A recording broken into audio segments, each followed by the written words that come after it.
സൂത്രൻ. അമ്മമ്മോ, ഇത്രയും വലിയ ചക്ക ഞാൻ ആദ്യമായിട്ടാ കാണുന്നത്. ഡേയ്, വേറെ ആരെങ്കിലും കാണുന്നതിന് മുമ്പ് ഇതിന്റെ മുള്ളൊക്കെ കളഞ്ഞോ, ഒരു സൂത്രം ഒപ്പിക്കാം. ഓക്കെ, കളഞ്ഞു. ഇനി മുറിച്ചകത്ത് ചുളയൊക്കെ മാറ്റണം. ക്ലീൻ. മൂടിക്കോ, എന്നിട്ട് നന്നായിട്ട് ഒട്ടിക്കണം. ആ, ഇനി താൻ ഒളിച്ചോ, മുയലുകൾ വരാറായി. ഏ, ദേ ഒരു മുട്ട കണ്ടോ? ഏത് കിളിയാ ഇത്രയും വലിയ മുട്ടയിടുന്നത്? വാ, അടുത്ത് ചെന്ന് നോക്കാം. ഹിഹി, വേഗം വാ. എന്താടാ അവിടെ? അയ്യോ, പുപ്പുലി. ഹോ, ഈ മുട്ടയിട്ട കിളിയെ കിട്ടിയാൽ ഒരാഴ്ച കുശാല്. അമ്മമ്മോ, ഇത് വിരിയാറായോ?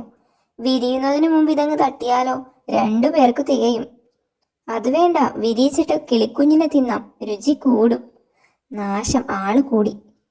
എങ്ങനെയാ ഇതൊന്ന് വിരിയിക്കുന്നത്? ഈ കിളികളൊക്കെ അടയിരുന്നാ മുട്ട വിരിയിക്കുന്നത്. ഇത്രയും വലിയ മുട്ട വിരിയിക്കാൻ കിളികൾ പോരാ, ഞാൻ ഒരാളെ കൊണ്ടുവരാം. അടയിരിക്കാനൊന്നും എനിക്കറിയില്ല, ചുമ്മാ ഒന്ന് ഇരുന്നു കൊടുത്താൽ മതിയെന്നേ. ചതിച്ചോ? എൻ്റെ അമ്മോ, മുട്ട വിരിഞ്ഞടോ, ദാ കേൾക്കുന്നു കുഞ്ഞിന്റെ കരച്ചില്.